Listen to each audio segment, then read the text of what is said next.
project at the current working directory or at the current project, and then it looks inside and it searches for something called featured underscore content.json. And when it sees that there is a file that's known as featured content.json, then it will look into this file and it will read everything for you. So this asynchronous function will bring, after it reads the data, it needs to do something, right? So I want that data because I will be using that data. I will retrieve that data. I will pull that data from this JSON file and I will show it inside this HTML template. So to do that, I want this read file method to read everything that's inside this file. So after it reads everything inside this file, it will actually throw all this data that has been written to this JSON content argument. If it can't find the file, if it can't find the file inside this working directory or this project, then it will throw an error. This asynchronous function will throw an error, or it will tell this callback function that I have got an error, and that error will be saved inside this argument. But if it gets what it was intended to do, or if this read file method has read everything successfully, then it will throw all the data that it has read to this argument JSON content. Now you can actually name them as you want. Sorry for that.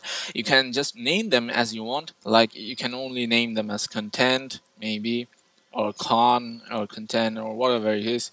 But I just like to keep everything descriptive, as I was telling you, that keeping them descriptive will actually save you from a lot of hassle later on, and it will also save you a lot of time when you work in a group or in a team.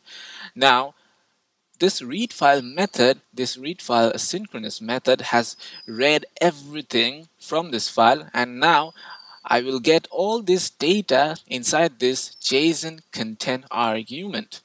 Now this data can be used to do certain type of calculation, and I will do that. So before we can use that data before we can use that raw data for our calculation and to send those data to this HTML template, we need to polish those data. And how do we polish them? I will show you how to do that. So let me first create this JSON titles. Let me create this variable. So this JSON title, I want to bring in some global object, and this will bring up the parse method.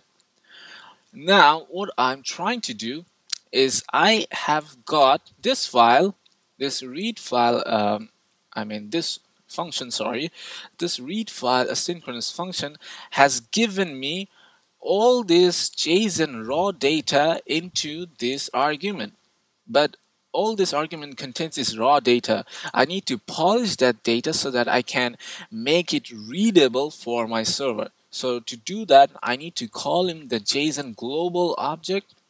If you hover over it, it tells us that a function responsible for creating new instances of JSON objects. So this is a global object provided by the JavaScript API behind the scenes, and you can call in the parse method. Sorry, you can call in the parse method that's contained inside this JSON object. Now this parse method, as you can see, contains several arguments. You can pass in several arguments. There is something called string. It actually takes in a string argument. You can also pass in something called a function, but we won't be looking at the function. We want to pass in this JSON content, so this JSON content, this raw data, can be polished. It can be polished by our parse method, so that we can use that data to we can use that data to paste it inside this HTML template. you should remember that our browsers, all these browsers like Mozilla Firefox, Google Chrome, Safari, all these browsers can actually understand only HTML and CSS. So we can't really pass in this raw data to this HTML template.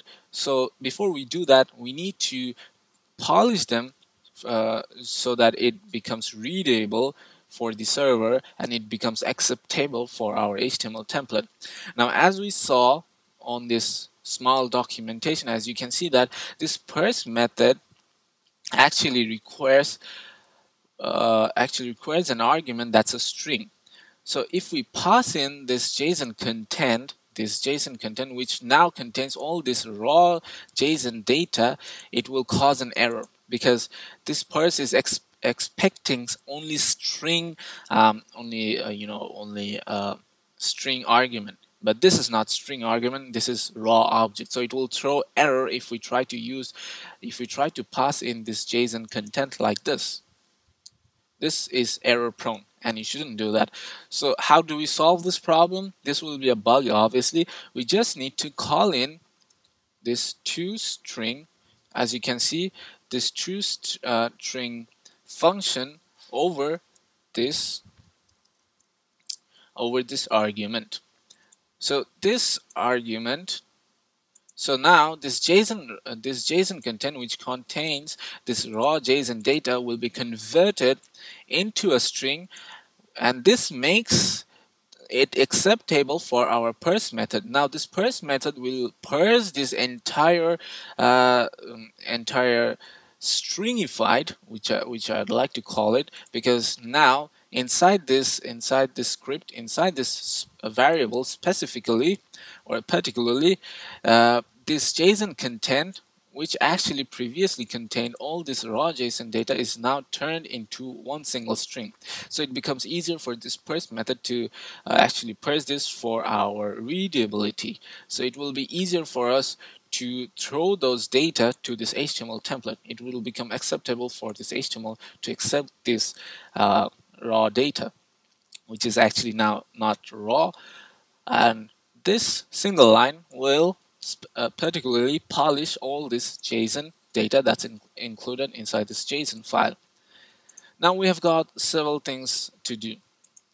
The one thing that you can also do in here is like if to provide a check like this, like the previous time that we applied a check for our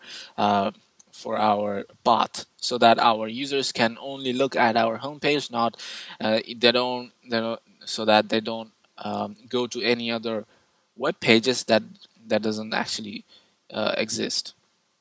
So if error occurs, then you can do something like this: return. This means this error is a Boolean value. This error argument is a Boolean value. So when this read file method cannot find this file, if it can't find this file, if this read file method